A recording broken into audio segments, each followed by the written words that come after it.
So we have been leading up to an announcement that we're wanting to bring to you, real life, this church family. And as much as we try to remove the word church from our vocabulary, because it has over history attached itself to a passive location and a passive event that you just watch, we want it to transition into what it really should be by definition that God has given us, and that is an active group of people that care about each other and are actually in love with each other, know each other, and can journey together through life. This big reveal to you today, you might think at the middle of the sermon or service, well, that's not as big as maybe I thought it was. But I think that it's deceivingly enormous. And I hope that you get that today. So last week I invited 4 different people to this little table. And so this week I'm actually going to invite a couple people to the table. We had overwhelming praise over the way last week went. And I want to thank the 4 people that were willing to be vulnerable and transparent just for a moment to share a little bit of their story, which you didn't get to hear, or maybe you didn't hear because that's just not stuff we share in an hour and a half on a Sunday morning.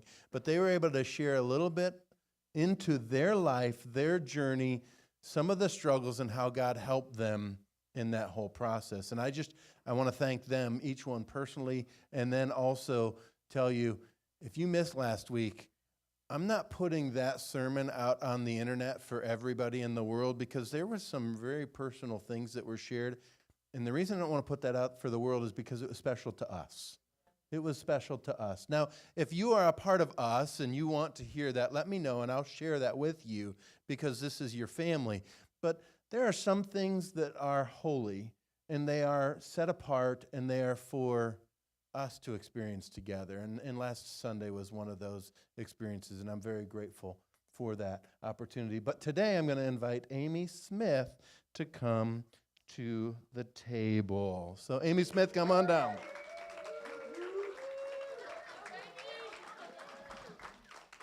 There you go. You can sit on this side if you want. Doesn't matter. All right. So last week we discovered things. You were here last week, right? Yes.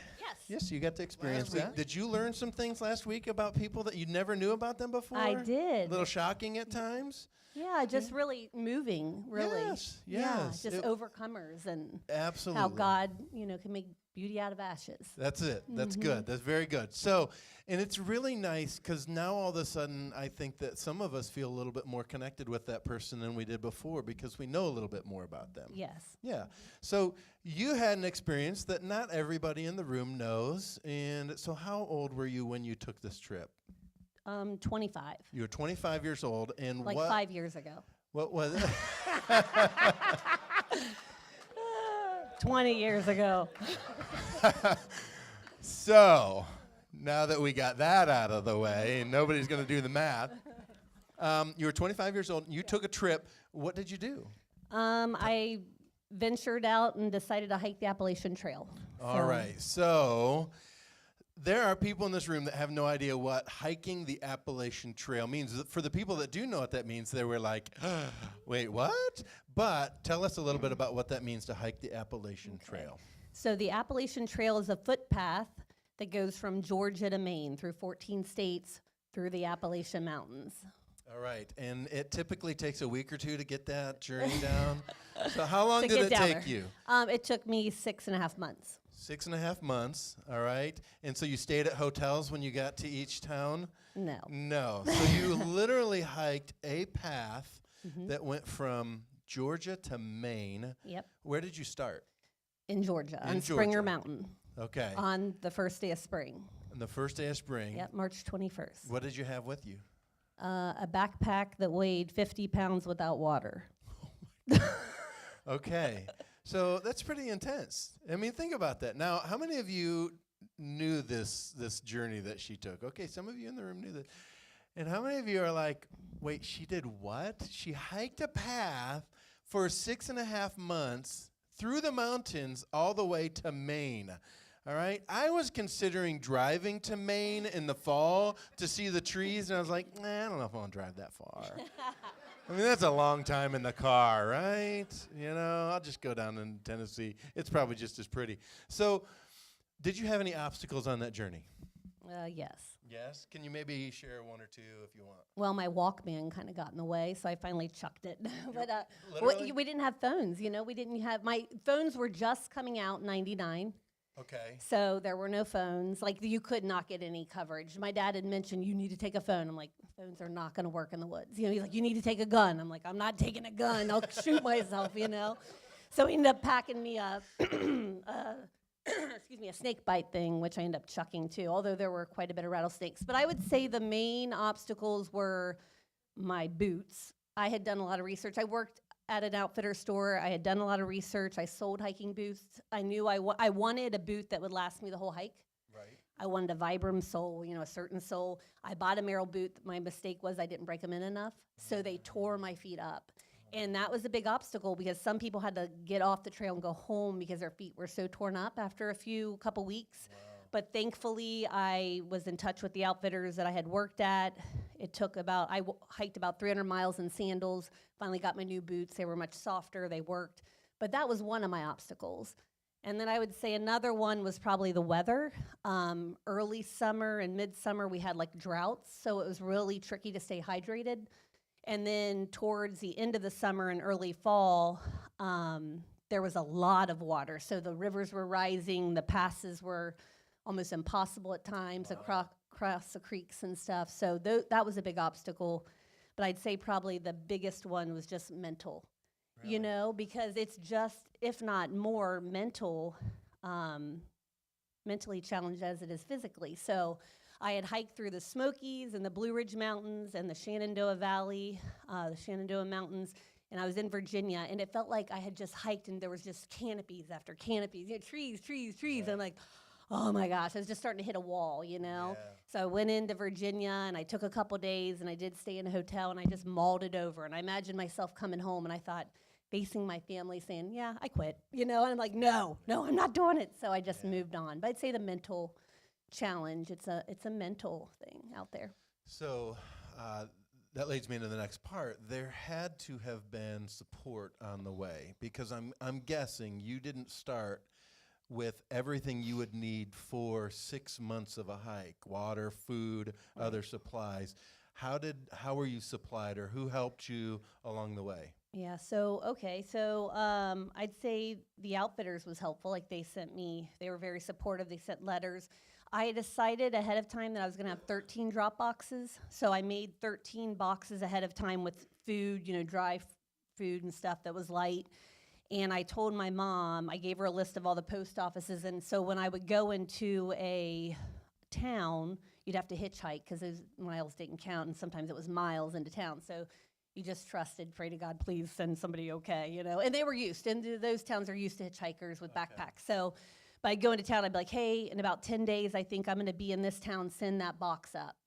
Send the box to that town. So I had 13 drop boxes. So my mom and dad were a great support. My dad and my sister dropped me off at the trailhead.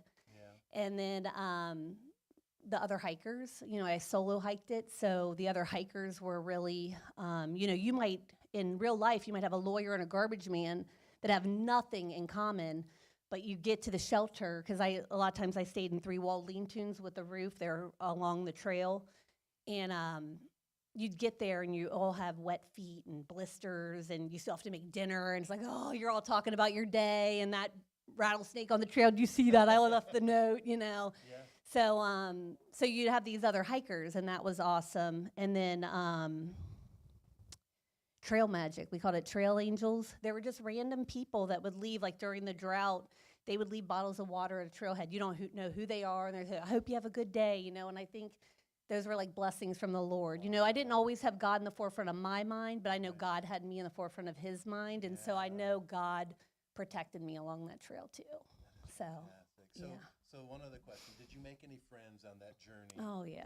You did? Yeah, so, you know, we're all hiking from point A to point B, and you have trail names, so you don't really know each other's real names. What was your trail name? Peach Buzz. Peach I got Buzz? it down in Georgia, yeah, from a newspaper. They had the Peach Buzz was the news of Georgia. So, yep. But yeah, so it was amazing because you've never been in a lot of these towns. And I might have met somebody down and hiked along with them, would see them at the shelters for a couple weeks. And then up in Connecticut, you're in town, you're like, hey, Beach Buzz. And like, hey, so-and-so, it's like, wow, so these other hikers, and I am friends with some of them still on Facebook. And Really? That's yeah, fantastic. so yeah, definitely lifelong friends from that. All right, everybody. Thank Amy for sharing a little bit about her story.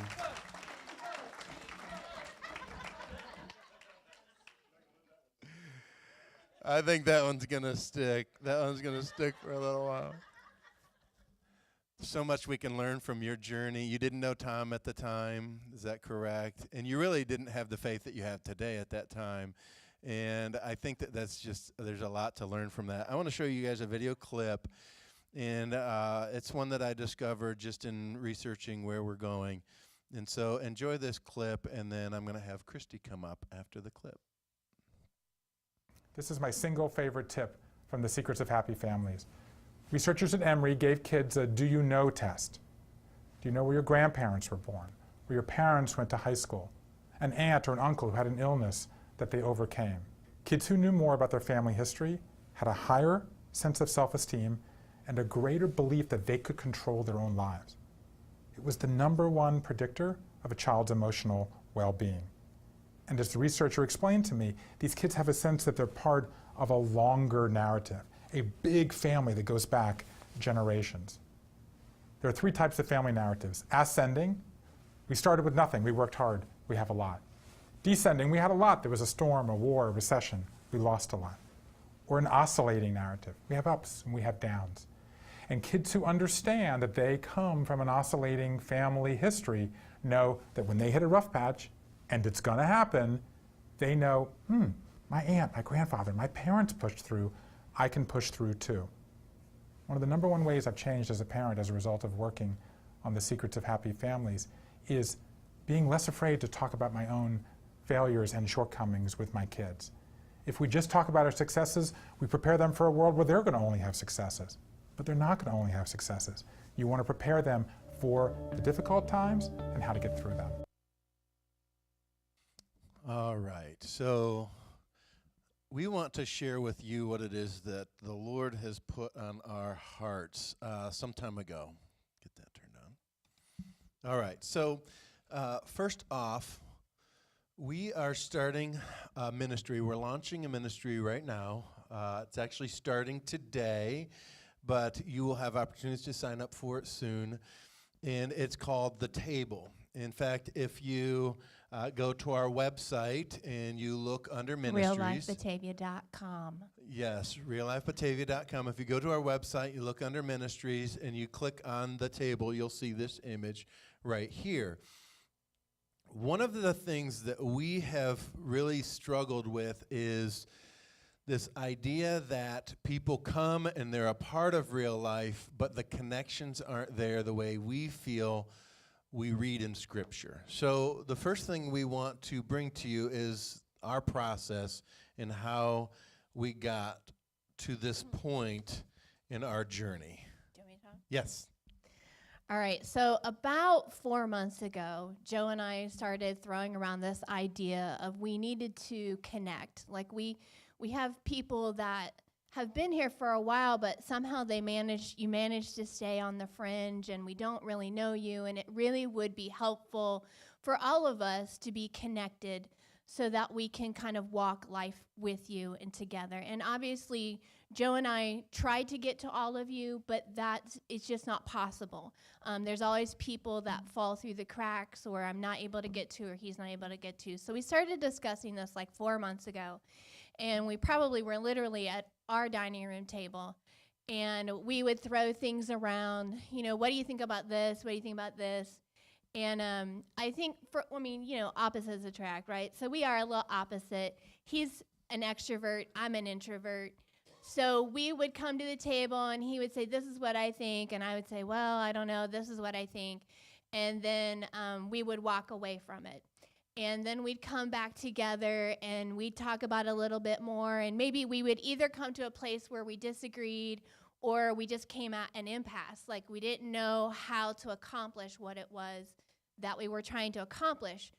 But there is value in waiting on the Lord, because what I do believe is that we could have said in November, okay, this is a good idea. Let's just throw this together. We can have it ready by January 1st. And I won't. There were probably a couple moments where like this is going to be good. We just need to, but we really, really wanted to wait on the Lord and allow Him to have time to speak into our lives and come to a place to where we felt like this was something that He designed and not that we designed.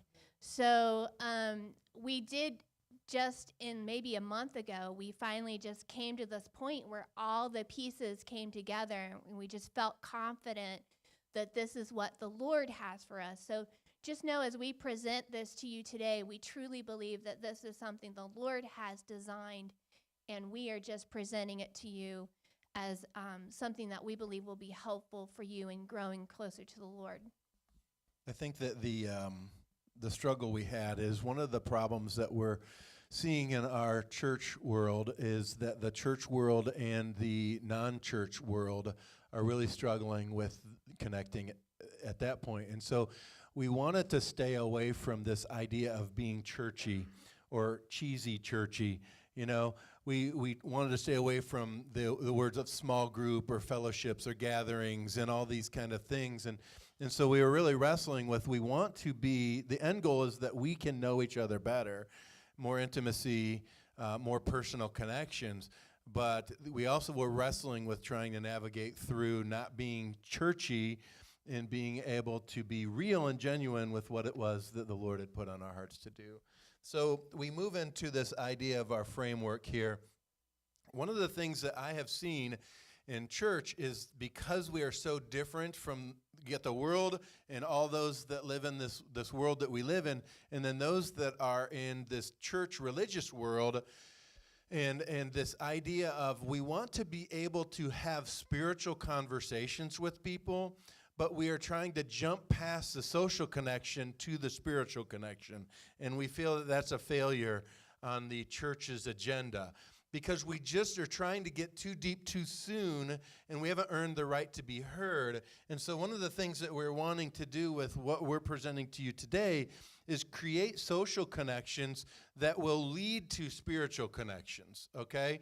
The thing is even inside this body of believers, to broach spiritual conversations can be awkward.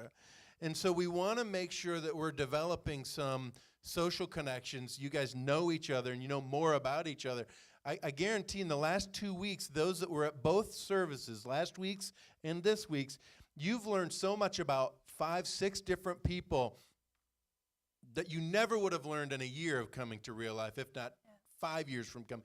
In fact, some of you have known Chandra from the very first day she walked in the building and you greeted her to last Sunday and you went, wait, what? Wow, what a shock. Okay, so this idea of the social connections, this framework is about social connections first, spiritual connections will precede.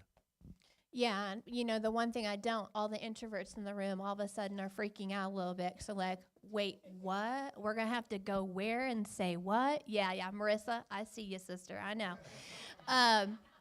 So this is, you know, this is where we have worked together, because while Joe is just, I mean, he scared me when I first met him because he just says what he thinks. I love you, marry me. Let's, you know, it's like, why beat around the bush, right? Let's just get to the point. Yeah. You know what? This is a good thing. I love you. Yeah. Okay. So we are very different in that way. So I want the introverts to know I have your back, okay? What we talked about back and forth was this idea of we want to get to know you, but we certainly don't want to kick in your door, right? We want you to share as you're ready, and we don't want you to feel like you're going to come to a table and we're all of a sudden going to be asking you these deep, really invasive questions. That is not the purpose of this. The purpose of this is for us to sit with you for you to have a chance to get to know the people at your table. And then if there's a moment in time where you feel safe and you feel comfortable and you start hearing some of the others at your table sharing the struggles that that they have gone through, and then you feel like there's a place for maybe you to say, I'm struggling in this area, or this is something that I struggle with, that we want to allow you to have time, for you to allow to have a process that happens. So don't freak out on us. Yeah, the introvert to my right has definitely helped me, the extrovert, kind of understand the way introverts think. So in a sense, this is your poster child for introvert. You might not know that, but she can commiserate with what it is that you do and deal with. So this next area that we want to talk about is just the components of what we're wanting to bring to the table. This is where it seems like a small thing that we're announcing, but it's deceivingly huge. Yeah. And I really believe that the impact can go beyond what we can even begin to dream about.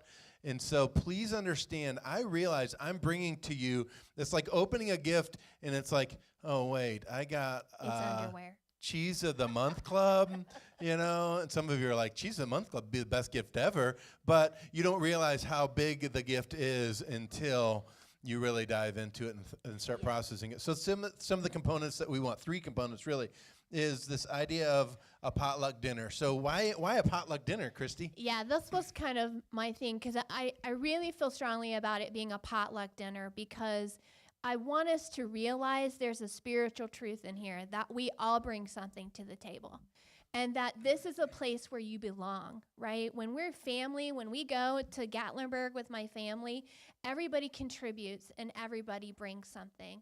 And maybe your contribution might be the cake that you bought at Myers on the way to the table.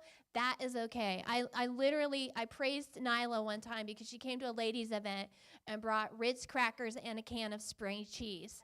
Okay, listen, it's all glorifying the Lord. So we want it to be a potluck because we want us to all realize that as a body of believers, we all contribute. We all bring something. We're all working together to make something beautiful. So Christy and I have been married 24 years when this happened. The second component is table talk.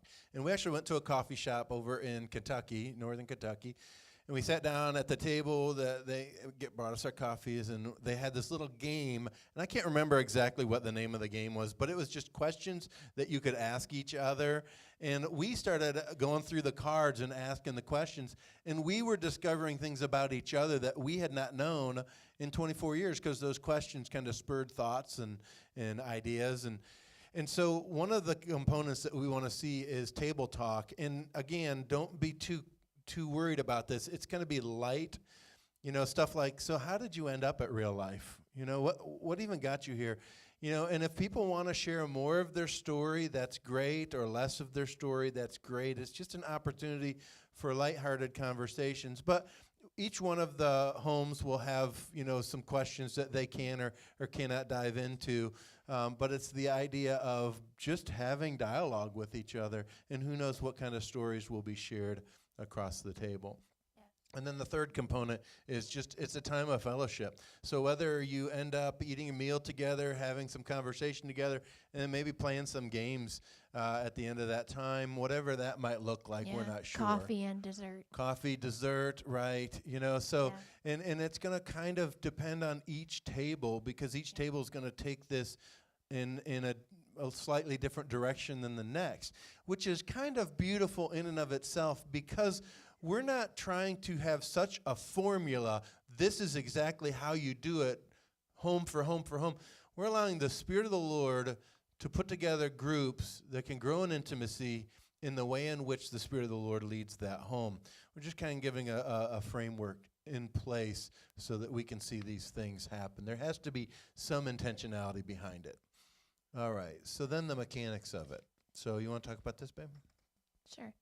So this is what we kind of concluded just a few weeks ago, is we want this to be a once a month, April, May, and June, although I think one of the groups is doing March, April, and May, one of the tables, sorry. So you will commit to a table, to a home, for 3 months. So for the month of April, let's say you come to our house. You are now committed to come to our house in May and in June, okay? And we will have coffee and dessert at my house, I'm just saying. But that is the commitment. So next week when we lay the papers out and you commit to where you're going to go in April, what we want, because the design of this is, I think I just turned my mic off. Okay. All right. I'm not used to this. Can you tell? What we want is we don't want high five relationships. And if you go somewhere, if you come to Jerry and Monica's house in April, and then you go to somebody else's house and you're hanging out with a different group every month, you might have a great high five relationship with people, but you're not going to be developing truly a relationship with people. So when you commit in April, you are committing to stay with those people through April, May, and June, once a month. That's it. That's all the commitment is. Once a month at that home, you gather at that table with those people and you share.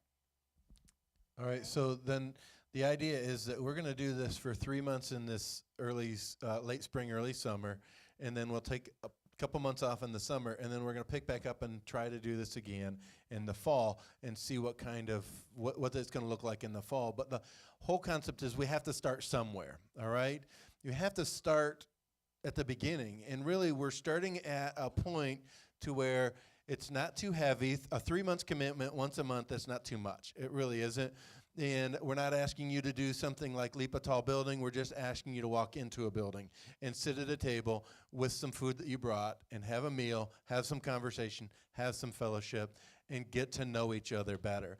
Now, I believe that as a result of this, relationships will be established that were never there before, and that will then flow outside of these scheduled moments into unscheduled moments that who knows what kind of friendships will develop. One of the things I just want to, as a testimony to how this can happen, Skay, wave at me, okay? Some of you know Skay, some of you don't. Skay actually befriended Barb Parker, Brian's mom. Barb, most of you know who Barb is. They have become, as a result of just connecting here at Real Life, very close friends. They talk almost daily, if not daily. They share stories about how they grew up in their childhood. They say things like, we're sisters that were separated at birth. You know, they have become very dear friends to each other. That didn't happen because we intentionally said, you two are now friends, be friends. It came from something else, and it developed into that. Yeah, and I think sometimes we come in and we try to, look around the room and go, oh, I think I could be friends with that person, or I think I have something in common with that person. And in reality, that person that you might connect with might be somebody that you didn't even realize you had that connection with, right? So talk about opposites attract. I mean, Nyla and I could not be more opposite, right? She is very extroverted. She's very outgoing. I'm very introverted. And we are in very different places in life. When John and Nyla first came, my kids were little and they didn't have any. But just because you're in a different place of life, I think we try to pigeonhole and say, who's about my age? Who's about in the same place in life? Who has all the things like we're doing Match.com or something, And it doesn't always work that way. That person you connect with, you might walk into a table and connect with somebody that you didn't even know you had a connection with. And so we need to be open to what the Lord might do through this. So then the last thing that we wanted to, or not the last thing, but the homes that are going to be having a table event at their place. So the tables are going to be at the Nurl's house, the DeVore's house, the Evans, the Clarks, the Hares, the Denny's, the Winters, and the Smiths. And those were people that either we chose them or they came and shared, hey, I've got a burden for this, and it was a perfect fit, and they didn't even know we were doing this, and it just all came together just really well. So this is 8 different locations that you will be able to go to. And so next week, what we're going to be doing is we're going to be putting papers in the back of the room, and it will have these different tables with their names and the date that they're doing their first gathering. And you will be able to sign down and say, I'm going to go to that one, all right? Yeah, and your decision might have to be based on what day they're meeting. Like some will be meeting on a Wednesday, some will be meeting on a Sunday. Whatever day they choose, that's when they're going to meet. So if you go back and you're like, oh, I really want to go to the divorce house, but they're doing it on a day I can't, then be open to going somewhere else. That might play into it. We don't know. And I feel the Lord will probably push you out of your comfort zone just with that reason alone. Just because if you look and you say, the only day I have available is a Thursday night at 7, and then all of a sudden there's a Thursday night at 7 that pops up, and you're like, I wouldn't have thought to go to that home. Trust that the Holy Spirit put that in place so that he can stretch you and grow you into new relationships you never thought you'd have before. Yeah, and obviously this is something that children are welcome to because the Evans and divorce are on that list, right? So And you know their children will be that there. represents 20 children right there. So But don't feel like, oh, I have kids, I have to go to the divorce or the Evans house. Kids are welcome at all of the homes, right? Kids are I mean, Jerry and Monica have grandkids, so they're used to that. So don't feel like, oh, I have little kids, I have to go where there are little kids. I cannot be more honest. Just be open to where it is the Lord wants you. So really, we want you to be praying about this week. Actually, I want you to stay for this part. Okay. Okay, so this is one thing that we really started wrestling with, and we were even talking about this last night after 10 o'clock. We're just kind of working through it. So why are connections so important? And so we kind of jotted some things down, and this is what we come up with. We're not meant to be alone. Remember, Adam received a wife, Eve. You know, Adam could have been a single guy throughout history, just hanging out with a bunch of animals that he named. But God knew that that was not the way it should be. We're not meant to live life alone. We're not meant to journey through life alone. Just like Amy started her trip alone, I believe that the Lord put people in your life on that path, even before you fully knew the Lord the way you know him now, to help you finish that journey. And I think that relationships are critically important. Some of the things, we share life, we share stories, we provide insight, courage, hope, perspective, counsel, correction, faith, stability, etc. We can go on and on and on and name different things. Connections are critical to our spiritual well-being. Yeah. Yes. You don't have anything more? I did a good enough job? True. Yes. Okay, all right. I'll take that. Thank Christy for coming and sharing.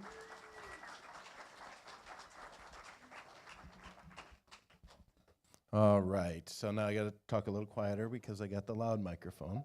So one more thing that I want to look at is a scripture verse that has just really been huge in this journey for me. So, and that is this one right here. John 13, it says, so now I'm giving you a new command. So Jesus is giving his disciples a new, this is what you're supposed to do command. This is something that he said, it's really a non-negotiable. It's not a suggestion. It's not a, this would be a good way to live your life, so think about it. It's a command. It's a, this is the way you're supposed to live.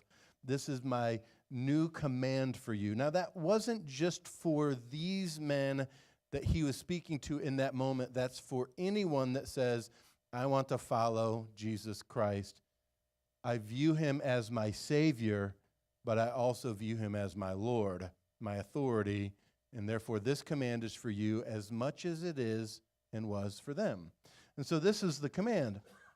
Just as I have loved you, you should love each other. Now, the disciples had a love experience with Jesus that supersedes anything else. They walked with him for 3 years. They spent time with him day in and day out. So they experienced, in their weakness, he still loved them. In their failures, he still loved them.